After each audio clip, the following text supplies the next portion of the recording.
2 a.m. my husband secretly copied my credit card details while I was asleep. In the next morning I noticed $500,000 worth of charges on luxury goods and flights to Europe. A week later he returned, flaunting his purchases and saying with a mocking smile, "Thanks for the upgrade," and laughing because the credit card he used. My name is Sarah, and I'm 34 years old. I work in cybersecurity, and for the last 7 years I've been married to a man who turned out to be a walking red flag disguised as charm. Ethan was always the smooth talker, the dreamer, the one who made everything sound like a brilliant plan. Meanwhile, I was the one who made those plans happen, holding down a steady career while he bounced from one half-baked scheme to the next. I ignored the warning signs, the financial secrecy, the constant excuses for his lack of income, because I wanted to believe we were a team. But at 2 a.m. last week, Ethan made a mistake he couldn't charm his way out of.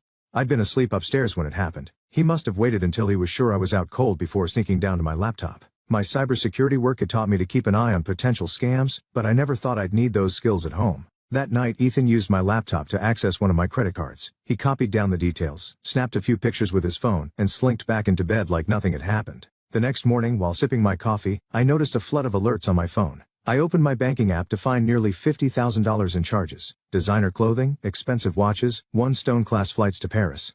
My stomach sank as the pieces clicked into place. Ethan was behind this. Of course he was. But instead of panicking, I smiled. The card he'd used wasn't a personal account. It was a dummy credit card tied to a training program I run at work. It's designed to teach companies how to detect and respond to fraud. Every transaction triggers an automatic alert that goes straight to the authorities. Ethan had no idea he'd just turned himself into a case study. I called my lawyer Chloe that same morning. "You're not going to believe this," I told her, recounting everything in detail. She didn't even try to hold back her laughter. Wait, let me get this straight," she said between chuckles. "He stole a dummy card? The one that's linked to fraud detection?"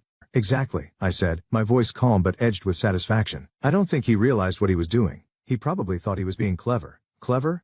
Chloe said. "He's a moron. Every charge he makes is going to get flagged. Have the authorities contacted you yet?" "Not yet, but it's only a matter of time." For the rest of the week I stayed quiet, waiting to see how far Ethan would take it. He left a note on the counter a couple of days later, taking some time for myself. "Don't wait up." I knew exactly what that meant. He was using my stolen money to live it up abroad. Every night I watched the fraud alerts roll in. High-end restaurants, 5-star hotels, and extravagant shopping sprees. Each notification felt like a small victory. 3 days into his spree I got a call from Agent Keller, a federal investigator assigned to the case. "We've identified significant fraudulent activity tied to your account," he said. "Do you know who might be responsible?" "Yes," I replied without hesitation. "My husband." There was a brief pause. "Your husband?" I explained the situation, including the fact that the card was part of a cybersecurity program. Agent Keller let out a low whistle. "That's a new one," he said. "You'll need to provide a formal statement. But based on what we've already flagged, he's in serious trouble."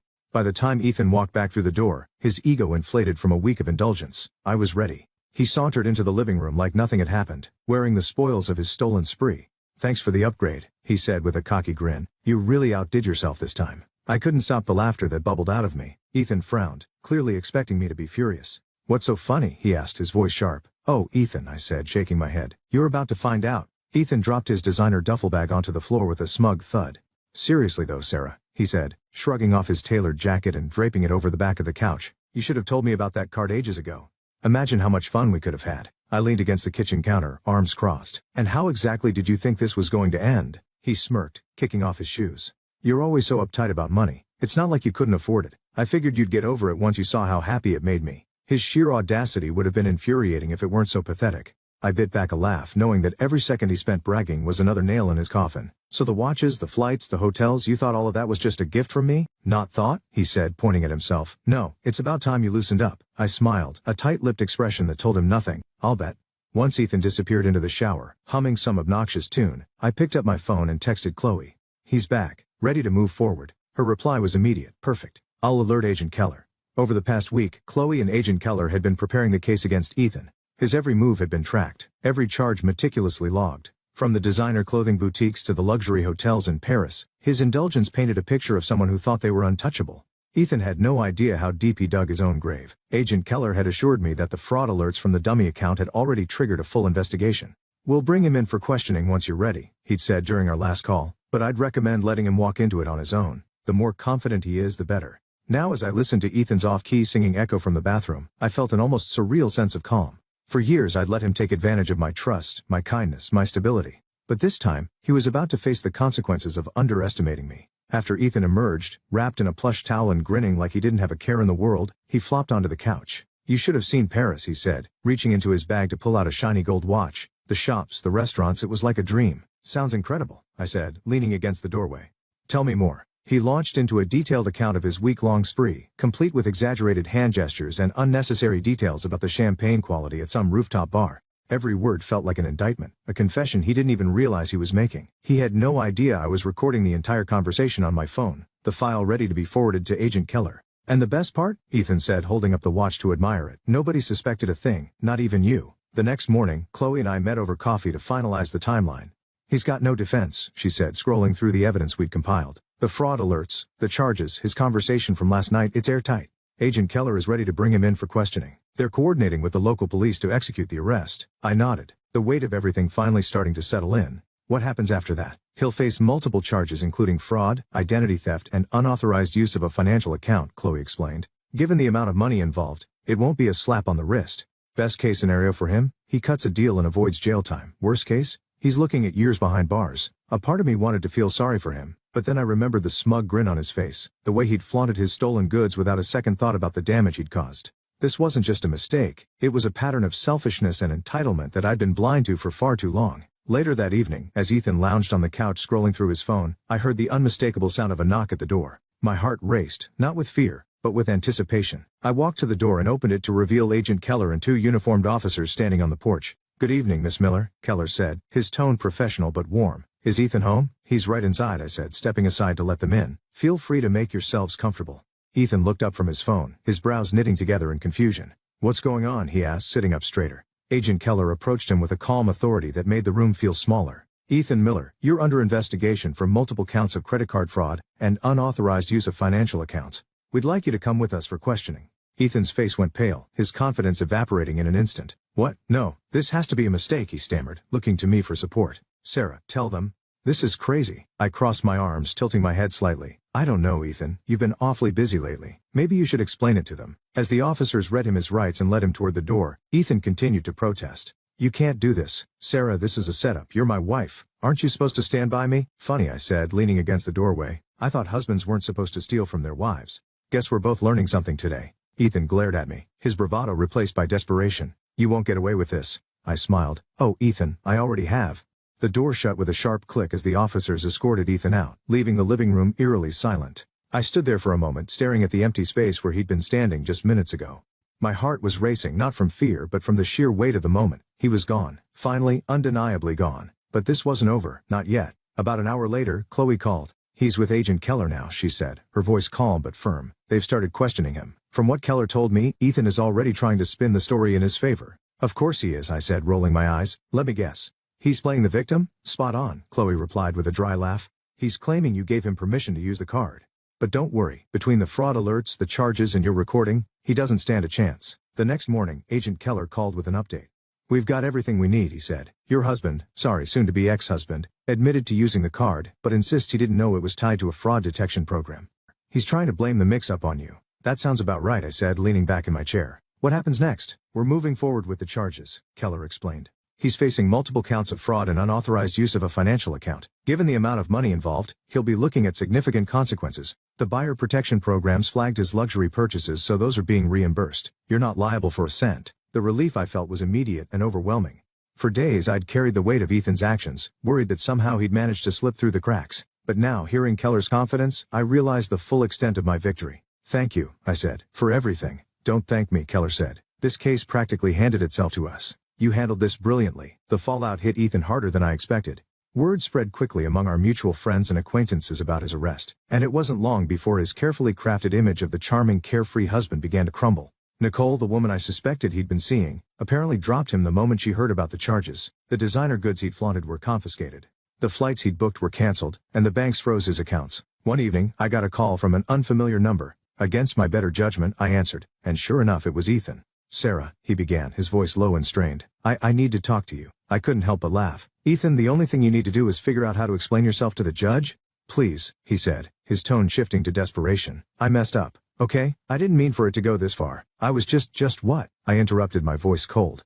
"Just trying to steal $50,000 from me? Just hoping I wouldn't notice? Just banking on me being too blind or too forgiving to stop you?" There was a long silence on the other end of the line.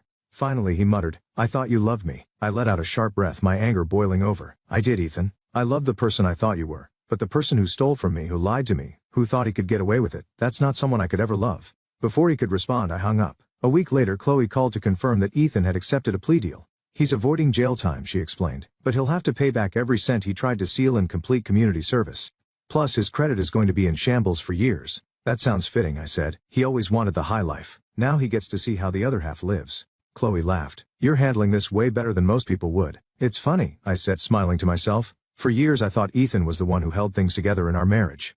I thought his charm, his ambition, his big ideas were what kept us moving forward. But now I see it clearly. I was the one holding everything up. He was just dead weight. The day the divorce papers came through, I poured myself a glass of wine and sat on the couch, looking around the apartment that now felt wholly and completely mine. Ethan's absence wasn't a loss. It was a gift, a chance to rebuild my life without the constant shadow of his selfishness. As I sipped my wine, I thought about the moment he'd walked through the door, flaunting his stolen goods and mocking me for the supposed upgrade he'd given himself. He'd been so confident, so sure of his own brilliance, and now he was the one paying the price. For the first time in years I felt truly free. This wasn't just the end of a marriage. It was the beginning of a life I could finally call my own. The apartment felt eerily quiet in the days after Ethan's arrest. His things were gone, what little he hadn't sold or stuffed into his designer duffel bag, but the space felt lighter, almost like the weight of his betrayal had been physically lifted. For the first time in years, I could sit in my own home without feeling his shadow looming over me.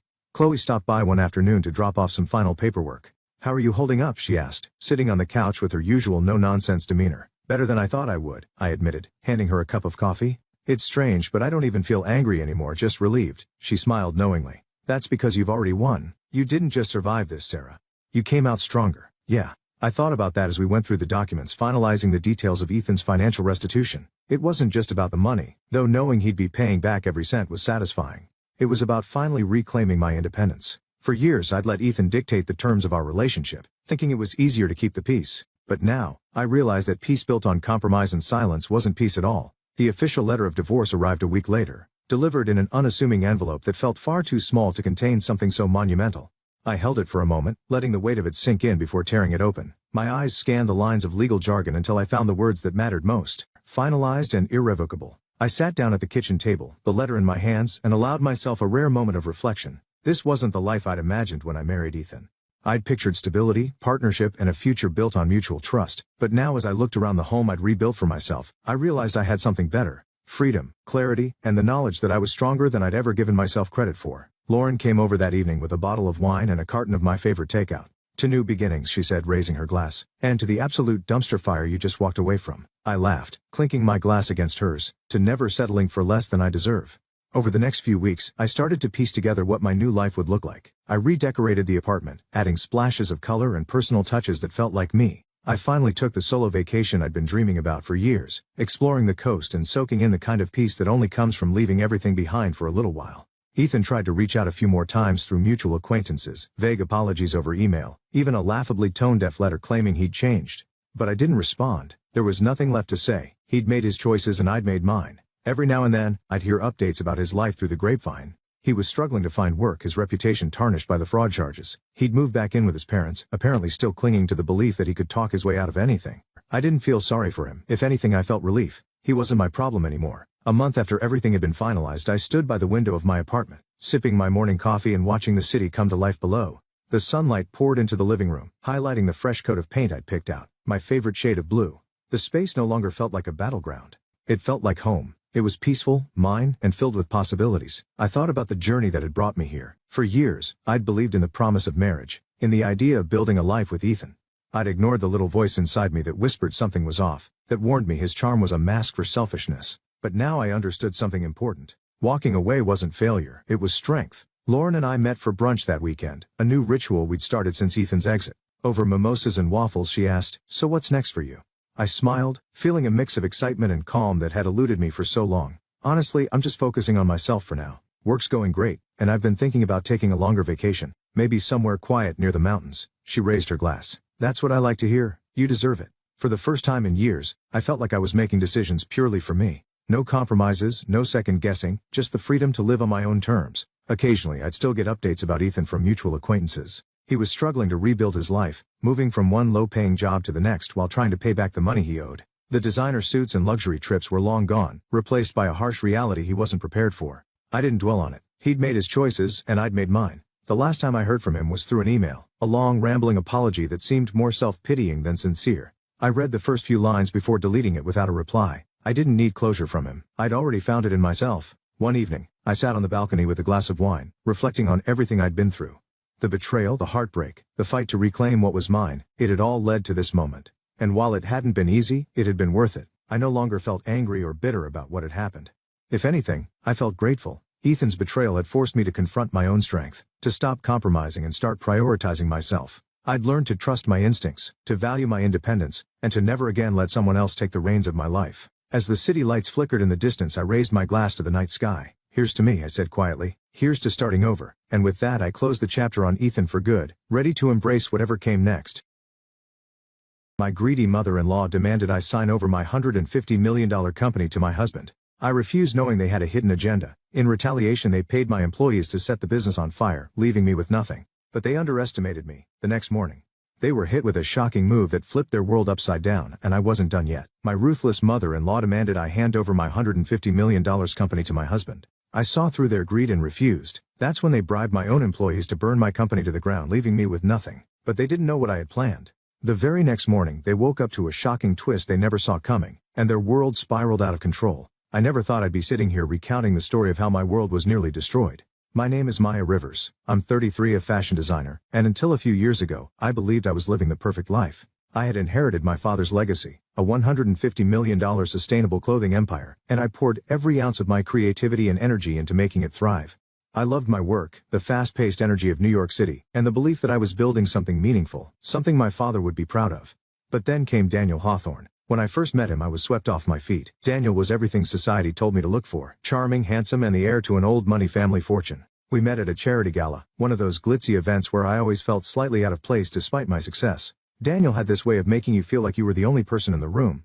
He said all the right things, made me laugh, and within months I found myself saying yes to his proposal. Looking back, I should have noticed the small cracks early on, but love has a way of blinding you. His mother, Judith Hawthorne, was another story entirely. From the moment we met, she made it clear that she didn't approve of me. I wasn't what she imagined for her precious son. To her, I was a career-obsessed outsider trying to tarnish the Hawthorne family's impeccable image. I told myself it didn't matter. I wasn't marrying her after all. But Judith was persistent, meddling, and unkind in ways that made me doubt myself. After the wedding, things changed, subtly at first. Daniel started making comments about how I worked too much or how a wife's role should be in the home. I brushed them off as harmless opinions, but they grew sharper, more pointed. Judith would chime in, suggesting I hand over control of my father's company to Daniel.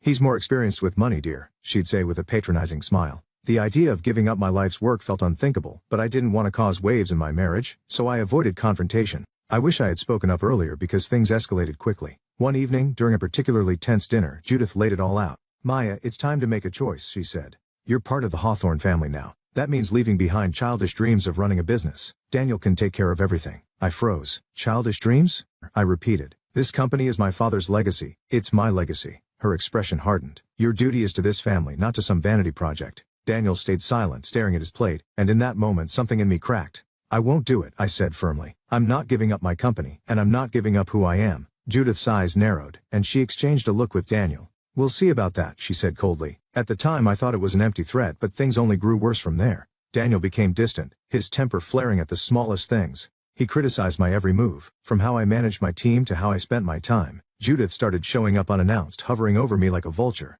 I could feel them both working to wear me down, but I refused to yield. The breaking point came one night when I got a call at 2 a.m. My assistant was frantic. "Maya, the factory, it's on fire." I remember rushing out of bed, my heart pounding, as Daniel lazily asked where I was going. "The factory's on fire," I said, already grabbing my coat. His response chilled me. "Oh, that's a shame." The scene at the factory was chaos. Flames roared, smoke filled the air, and firefighters struggled to control the blaze. Half the property was gone by the time the fire was extinguished. I stood there watching everything my father and I had built reduced to ashes. I felt numb, but deep down something didn't sit right.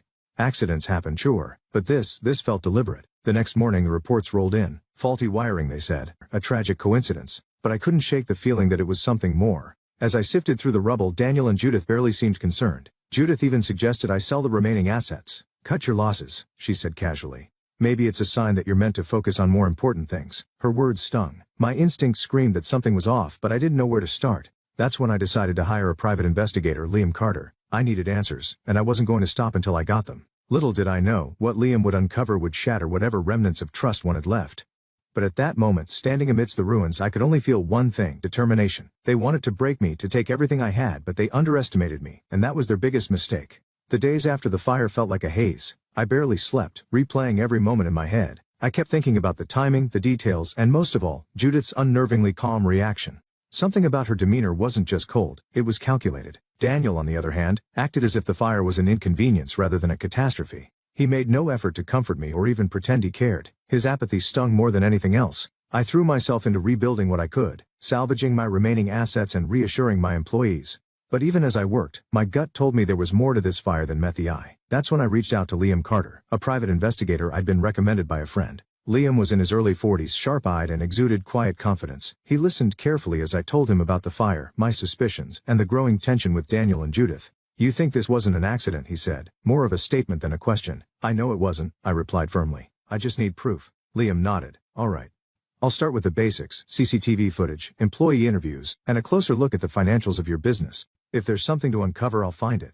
For the next few weeks I kept myself busy, but the wait for Liam's findings was agonizing. Daniel grew more distant, spending nights away from home without explanation. When I confronted him, he dismissed me with a wave of his hand. "I've got business to handle," he said, his tone dripping with annoyance. "Maybe you should focus on figuring out what to do with your situation, my situation." That's what he called the fire that had nearly destroyed my life's work. It was becoming clearer with each passing day that Daniel was no longer the man I thought I'd married, or maybe he never had been. I started paying closer attention to his behavior. He took more calls in private, had hushed conversations with Judith, and whenever I entered the room they'd both fall silent. It wasn't paranoia anymore. Something was going on. Liam's first update came 2 weeks later, and what he shared left me reeling. "I've reviewed the CCTV footage from the night of the fire," he began, sliding a laptop across the table toward me. "Watch this." The grainy video showed 2 of my employees entering the factory hours before the fire started. I recognized them immediately: Mark and Elena, both longtime staff members I had trusted implicitly. The footage showed them fiddling with machinery and sprinkling what looked like liquid from a canister across the floor. "Arson," Liam confirmed. "The fire wasn't caused by faulty wiring, Maya. It was deliberate." I felt sick to my stomach. "But why? Why would they do this?" Liam's expression darkened. "That's where things get interesting." I spoke to Mark and Elena separately. At first they denied everything, but when I showed them the footage they cracked. They admitted they were paid to start the fire. "Paid? By who?" I asked, though I already suspected the answer. He hesitated before answering, as if weighing how much to say. "Judith and Daniel." The words hit me like a punch to the chest. "You're sure?" "They were careful, but not careful enough. Bank records show large unexplained transfers from an account linked to Daniel. Mark and Elena received those payments just days before the fire." I sat there in stunned silence, trying to process the betrayal. Judith and Daniel, my husband and his mother, had conspired to destroy my business. I felt anger rising in me, hot and blinding. They had taken everything I loved, everything I'd worked for, and burned it to the ground. For what? Power? Control? I couldn't fathom how they could be so cruel. "What do I do now?" I asked Liam, my voice shaking. "We build a case," he said simply. "You've got enough here to go to the authorities, but if you want this to stick, we'll need more emails, phone records, anything that ties them directly to the arson." Over the next few weeks Liam continued to dig, and the evidence he uncovered painted a damning picture. There were emails between Judith and Daniel discussing their plan in coded language, phone records showing late-night calls to Mark and Elena, and even a paper trail of bribes paid to other employees to keep quiet about what they knew. Despite the mounting evidence, I didn't confront Daniel or Judith, not yet. Instead I played the part of the oblivious wife, biding my time while Liam and my attorney Sandra Torres prepared a legal case. Sandra was a no-nonsense powerhouse of a woman, known for her expertise in high-profile cases. When I showed her the evidence, she didn't mince words. "This is airtight," she said. "They won't get away with it." But pretending everything was normal was the hardest part. Every time I sat across from Daniel at dinner or endured one of Judith's smug remarks, I wanted to scream. I wanted to tell them I knew, that their plan had failed, that I would see them brought to justice. But I couldn't risk tipping them off, not yet. Instead I focused on rebuilding what I could, even as the weight of their betrayal threatened to crush me. My father's voice echoed in my mind during those dark days. "Maya, no matter what happens, never let anyone take away your integrity or your strength." I clung to those words like a lifeline. They had tried to destroy me, but they didn't know me. I wasn't the weak, obedient woman Judith wanted me to be, and I wasn't going to let them win. The pieces were falling into place, and soon they would realize just how much they had underestimated me. Sitting across from Daniel every night pretending nothing had changed was an exercise in restraint. I could feel the weight of the lies between us, and it took everything in me to keep playing the role of the clueless wife.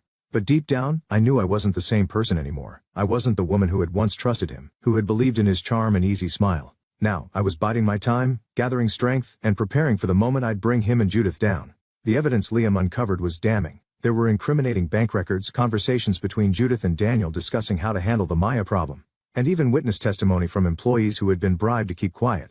Sandra, my lawyer, assured me that we had enough to take them to court, but I wasn't ready yet, not until I had everything lined up perfectly. I wanted to make sure there was no way they could wriggle out of this.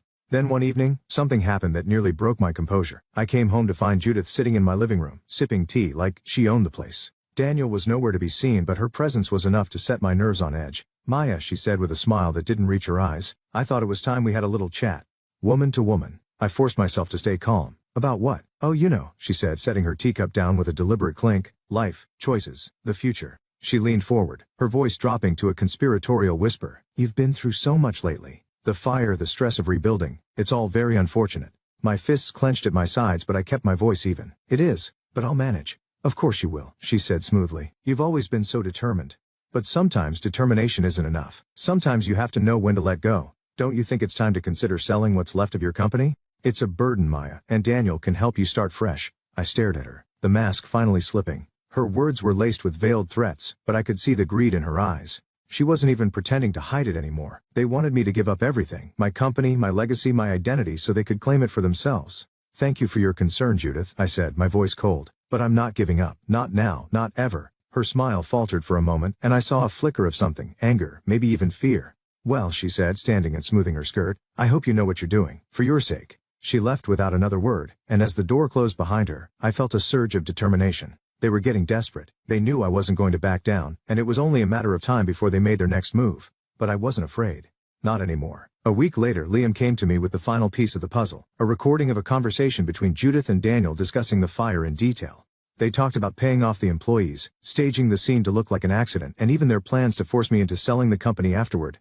It was all there, clear as day. "It's over," Liam said, handing me the file. "This is the nail in the coffin." I nodded, my heart pounding. "It's time." Sandra wasted no time filing the lawsuit. The charges were serious: arson, conspiracy, fraud. The media caught wind of the story almost immediately, and within days it was all anyone could talk about. Headlines screamed about the fashion empire scandal, and photos of Judith and Daniel were plastered across every news outlet. They denied everything, of course, but the evidence was overwhelming. When the summons arrived, Daniel finally confronted me. I was in the kitchen going over some documents when he stormed in, his face red with anger. "What the hell is this, Maya?" he demanded, waving the papers in my face. "You're suing me? Your own husband?" I stood my ground, meeting his glare with unwavering resolve. "You're not my husband, Daniel. Not anymore. A husband doesn't destroy his wife's life for money. A husband doesn't conspire with his mother to burn down everything she's worked for." His face twisted with rage. "You don't know what you're talking about." "Oh, I know exactly what I'm talking about," I said, my voice icy. "I have the proof, Daniel. The emails, the phone calls, the money transfers. I know everything." For a moment he looked stunned, like he hadn't expected me to fight back. Then, his expression hardened. "You're making a mistake, Maya. You're going to regret this." "No," I said, my voice steady. "The only mistake I made was trusting you." He stormed out, slamming the door behind him, and I felt a strange mix of fear and relief. The fight was far from over, but I was no longer afraid. For the first time in months I felt like I was in control. As the court date approached, the media frenzy intensified. Journalists camped outside my house, and every detail of the case was dissected on talk shows and social media. It was exhausting, but I stayed focused. I had a team of brilliant lawyers, rock-solid evidence, and a fire inside me that refused to be extinguished. The night before the trial, I sat alone in my office looking at a photo of my father. "I'll make this right, Dad," I whispered. "I'll protect what you built." The next morning I walked into the courtroom with my head held high, ready to face whatever came next. The courtroom was packed that day. I remember walking in feeling the weight of 100 pairs of eyes on me. The media had dubbed the trial the Hawthorne betrayal, and everyone was eager to see how it would unfold. But I wasn't here for the cameras or the spectacle. I was here to reclaim my life, my father's legacy, and my dignity. Daniel and Judith sat at the defense table, their expressions carefully neutral, but I could see the tension in their body language. For once they weren't in control. Judith occasionally whispered to Daniel, her sharp features betraying flickers of worry. Daniel avoided looking at me altogether. It didn't matter. They couldn't intimidate me anymore. Sandra Torres, my lawyer, was a force to be reckoned with. She began the case with a clear, powerful statement. "This is a story of betrayal, greed, and the deliberate destruction of a woman's life's work. We have evidence that proves beyond a shadow of a doubt that Judith and Daniel Hawthorne conspired to destroy Maya Rivers' business for their own gain." The prosecution laid out the evidence methodically. CCTV footage of my employees setting the fire, bank records showing the bribes paid from Daniel's account, emails between Judith and Daniel discussing the arson, and the damning audio recording where they detailed their plan in their own voices.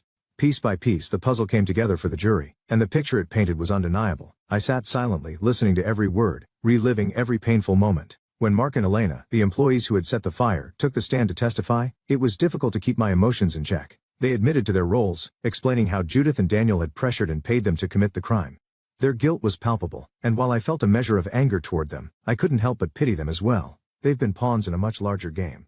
The defense tried to discredit me, of course. They painted me as a cold, career-obsessed woman who had neglected her husband and antagonized his family. Judith's lawyer even suggested that I was fabricating the accusations out of spite, but Sandra dismantled their arguments with precision and grace. Every piece of evidence was airtight, every witness credible. The more they tried to shift blame, the more desperate they seemed. When it was my turn to testify, I felt a mixture of fear and resolve. I took a deep breath and faced the jury.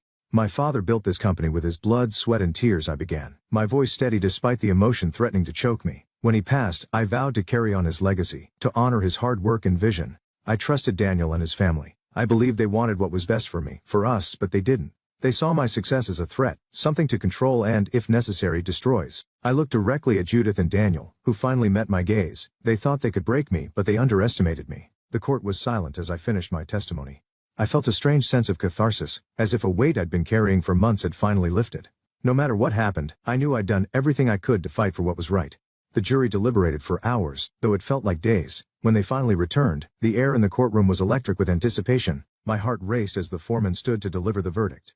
On the charges of arson, conspiracy, and fraud, we find the defendants guilty. The room erupted in whispers and gasps, but I barely heard them. Relief washed over me like a tidal wave, and for the first time in months, I allowed myself to breathe. Judith and Daniel sat frozen, their faces pale. The judge sentenced them to lengthy prison terms, and while I knew it wouldn't undo the damage they had caused, it felt like justice. The employees involved in the arson also faced legal consequences, though their sentences were less severe. The court acknowledged that they had been manipulated, but their actions couldn't go unpunished. As for me, the court awarded me full ownership of the Hawthorne family's properties as restitution for the financial and emotional devastation they had caused. It was a symbolic victory as much as a practical one, a way to ensure that the Hawthornes' ill-gotten power would no longer overshadow me. Rebuilding my company wasn't easy. The financial loss was immense, and the emotional scars ran deep, but with the support of my remaining employees, loyal clients, and newfound allies, I poured my heart into restoring what had been lost. And in time, we not only recovered but thrived. The fire had been meant to destroy me, but it had forged something stronger instead. In the years that followed, my story became a beacon of hope for others facing betrayal and hardship. People would write to me, telling me how my fight for justice inspired them to stand up for themselves. It was humbling, and it reminded me why I'd fought so hard in the first place. Looking back, I see now that the fire wasn't just the end of one chapter, it was the beginning of another. Judith and Daniel tried to strip me of everything, but they couldn't take away my resilience, my determination, or my integrity. And in the end, those were the things that mattered most. My father used to say, Maya, true strength is not about avoiding the flames. It's about rising from the ashes. I understand that now more than ever. This is my story. It's not just about betrayal or revenge. It's about finding the courage to rebuild, to fight for what's right, and to never let anyone take away your power. It's about resilience, and I hope it's a reminder that no matter how dark things get, there's always a way to rise.